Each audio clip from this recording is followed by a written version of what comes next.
Hey guys, welcome back to my channel. Today I'm going to be talking about the most asked question I get of all time, and that is traveling. So on my Instagram, I asked everyone what questions they had for me about traveling, and I'm going to answer those right now.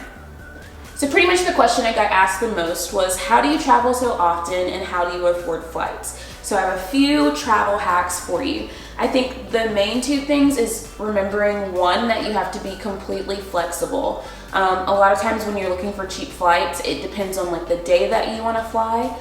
So it's important that you can look at a month and say, it doesn't matter when in this month I'm going to travel. And for me, I typically travel to the cheapest places. So like, yes, I have a bucket list of places that I want to go, but I don't travel to those places until it's inexpensive to go there. Secondly, for me, I typically every birthday and every Christmas, instead of Christmas gifts, I ask for like points or Expedia gift cards, and I use that throughout the year to be able to travel to all the destinations that I want to go to. So the question of the hour, how do you get cheap flights? I'm going to show you all of my travel hacks. I typically use 3 websites. I use Expedia, I use Student Universe, and I use Skiplagged. Back when I was a student, I used something called Student Universe because typically they will give you a percentage off of flights, which is always nice. So if you're a student, I would suggest signing up for that. So let's start with Skyscanner. Skyscanner is by far probably my favorite thing that I use. I live near 3 airports, so I always check Palm Beach, which is where I live. I check Fort Lauderdale and I check Miami. Typically Fort Lauderdale is the one with the cheapest flight, so I'll just start there. And then with Skyscanner, you have this cool thing that's like, says can't decide where, click here to search everywhere.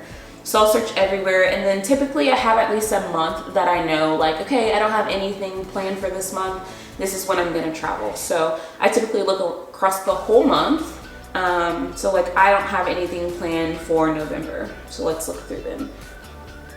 And then let's see what we come up with. So things that I'm finding. So there's many destinations in the United States. I typically don't like to travel in the United States. I typically like to do overseas travel. But if you are interested in some stateside places, there's like North Carolina, Ohio, Atlanta, Houston, Charlotte, North Carolina, New Orleans, South Carolina, Colorado, New York, Niagara Falls, which is really close to Canada, Nashville, Chicago. That's all for under 150 bucks round trip. So incredible, right? So if you don't want to travel United States, it starts to list the different countries that you can go to. Typically when I'm traveling, I'm looking for anything under like $250. Unless I'm planning like a really big trip, then of course I'll look for a little bit more. So for under $250, I can go to Puerto Rico, Panama, Canada, Costa Rica, Honduras, Cuba, Aruba, Mexico, the Caymans, Colombia, Haiti, El Salvador, Trinidad and Tobago, and the Bahamas. Like, what? So many different places that you can go.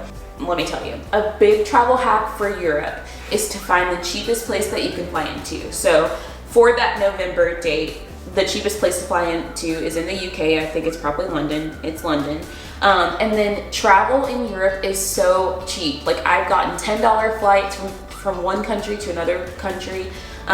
So cheap. So the main thing for Europe is getting overseas, and then you can travel country hop to wherever you want to go for very cheap. So that's typically how I do that. Now, let's say that you're traveling in the United States. You can't be as flexible, but you have somewhere to be. But the flights are really expensive. There's this site called Skiplagged, and on Skiplagged, it basically searches everywhere in the world, but specifically this is good for the United States flight. Basically what Skiplagged does is, okay, let's say that you are going from, like for me, I'm flying in October from here to Phoenix for a wedding. But let's say that the flight from here to Phoenix is like 350 bucks. What Skiplagged will do is it will search everywhere with a Phoenix layover. I will kind of show you so that you can see. Okay, Perfect example. So let's say that I want to fly from here to New York City. So a normal flight, let's look at Expedia for the same dates. Okay, so this isn't a huge price difference, but it'll show you like kind of what happens. So this flight is from Fort Lauderdale to New York City. It says that it's $197. So there you go. If you use Skiplagged, it will take you, so the first thing that I see on here is a flight from Fort Lauderdale to New York for $188, not taking, there's like a JFK to Cleveland flight. So you wouldn't take the ending part of the flight, you would just stop at the layover. A lot of times, like, so this more expensive flight has one stop over, so you'd be in Atlanta for 3 hours, whereas a lot of times when there's a connection, that means it's a direct flight. So Fort Lauderdale to New York. So I like to use Skiplagged for when I'm flying stateside and I can't find a cheap flight to my destination. I'm gonna see what other questions you guys have for us. Someone said, how can I go all the places you've been? For me, travel is my life. I would literally choose to not eat or breathe, which would mean that I'd be dead, but never mind. That was weird. I would say that travel really is my life. I would sacrifice a lot of things to be able to travel. So if it's your passion, you'll figure out a way to do it. Someone said, tell us about your cheapest trip. So I went to Europe for a month with flights, country hopping to like 9 different countries, and with hotel, and it was under $2,000 for a month in Europe. That's how you do it. So my only hack for hotels, I'll show you this really quickly, is using Priceline. So I just went on a trip and I did this. So let's say that I'm going to New York, since we're just doing that already. Check-in would be the 10th through the 15th. What I am about to show you, you might find very sketchy, but I will tell you it works and it has never proved me wrong. So you will get flights of every kind of price and that sort of thing. But there's this thing up here called Express Deals. Click that. And basically what it'll show you is it'll say, hey, you can get a this star hotel for this price. You can literally choose the area you want to be in. So if you want to be in Times Square, let's say you want to be in Times Square, let's do that. So you can literally choose, I want a 3.5-star hotel in Times Square, and it will give you a cheaper price. So this is 18% off of what you would normally find. So it's $190 a night, whereas it might be like $230 per night. Or, you know, sometimes the higher the hotel, the more you will save.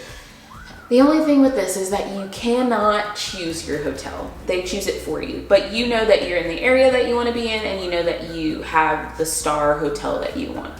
And then sometimes it'll even show you, like, let's say you click on 3.5-star hotel. It'll say like, so like it says, hint, your 3.5-star express deal will be one of these 4. So you can click it. It'll either be the Hampton Inn, it'll be the Staybridge Suites in Times Square, it'll be the Washington Jefferson at Times Square, and it'll be the Hilton Garden Inn in Times Square. So you can literally research those, see if you'd be happy with those, and then book that hotel. I'm telling you, I've done it so many times and it has never, ever, ever steered me wrong. It's been a good thing. So these are all of my travel hacks. I hope that you found them helpful. I'll make a second video if you guys have any more questions. Comment down below. Let me know what other questions you have, and make sure to like and subscribe, and I'll see you next week.